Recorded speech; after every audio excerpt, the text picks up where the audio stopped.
पूरे विश्व में आज आदिवासी दिवस मनाया जा रहा है। आदिवासी समाज को मुख्य धारा में जोड़ने के लिए चर्चा किया जा रहा है। तो वहीं हजारीबाग में करोड़ों की लागत से बने जनजातीय अध्ययन केंद्र का अब तक उपयोग नहीं हो सका।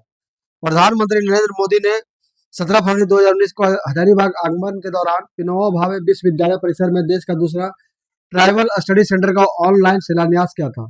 इसका उद्देश्य आदिवासी समाज से जुड़े विषयों पर शोध एवं अध्ययन को बढ़ावा देना था। 22,000 स्क्वायर फीट क्षेत्र में बने इस 3 मंजिला भवन में 4 studio, 1 classroom, auditorium, director office, open office, library, computer lab और शौचालय जैसी कई सुविधाएं मौजूद है। तत्कालीन सांसद जयंत सिन्हा के प्रयास से यह भवन तैयार हुआ, लेकिन राज्य सरकार और विश्वविद्यालय की उदासीनता के कारण अब तक यहाँ शैक्षणिक गतिविधियां शुरू नहीं हो पाई है। विनोबा भावे विश्वविद्यालय के कुलपति चंद्रभूषण शर्मा ने बताया कि भवन अभी तक हैंड ओवर नहीं हुआ है, जिससे कार्य शुरू करने में दिक्कत है। वहीं आदिवासी संथाल समाज के केंद्रीय उपाध्यक्ष रमेश हेम्ब्रम ने कहा कि यह सरकार की लापरवाही है, जिससे प्रधानमंत्री का सपना अधूरा रह गया। भवन के तैयार होने के बावजूद अध्ययन केंद्र का बंद रहना प्रशासनिक विफलता को दर्शाता है और आदिवासी समाज के उत्थान के प्रयासों पर सवाल खड़े करता है। सेंटर भी है, इसे कब तक डेवलप किया जाएगा? देखिए, आदिवासी जो ट्राइबल सेंटर है वो अभी यूनिवर्सिटी को हैंडओवर नहीं हुआ है, इसलिए वो बिल्डिंग टेक्निकली हमारे हाथ में नहीं है, पहली बात।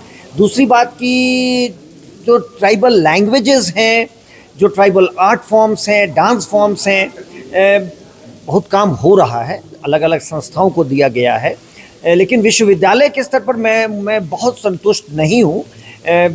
मैं प्रयास करूँगा, अभी यही कर सकता हूँ। कोई कॉन्क्रीट प्लान नहीं है, लेकिन मेरी इच्छा है कि झारखंड के डांस फॉर्म्स, पेंटिंग के फॉर्म, जैसे हमने कहा है झारखंड दिवस पर कि सोहराई पेंटिंग पर आप लोग उसको प्रमोट करिए, उसमें कंपटीशन कराइए, जो डांस फॉर्म्स हैं उनको कराइए, ताकि हम उसको राष्ट्र के लेवल पर प्रोजेक्ट भी कर सकें कि ये हमारे डांस फॉर्म्स हैं, हमारे पेंटिंग के फॉर्म्स हैं।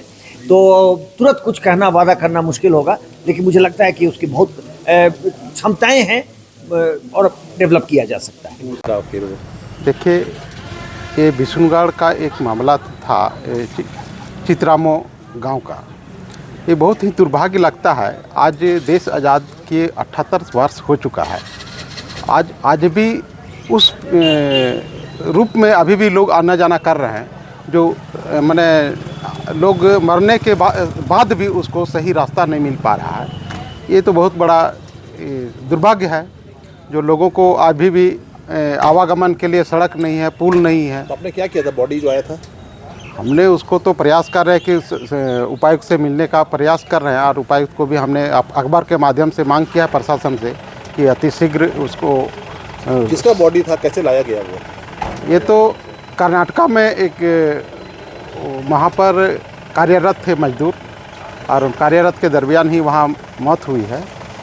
लेकिन वहाँ से लाया गया किसी तरह से। लाने के बाद गांव से 5 किलोमीटर पहले तक सड़क है, और वहाँ से गांव तक जाने के लिए, घर तक जाने के लिए 5 किलोमीटर सड़क ही नहीं है, जिसके चलते वहाँ मात्र एक खटिया का सहारा लोग लेना पड़ता है। तब उस जगह नदी भी पड़ता है, तो तब वहाँ उस गांव तक उसको ले जाना पड़ा।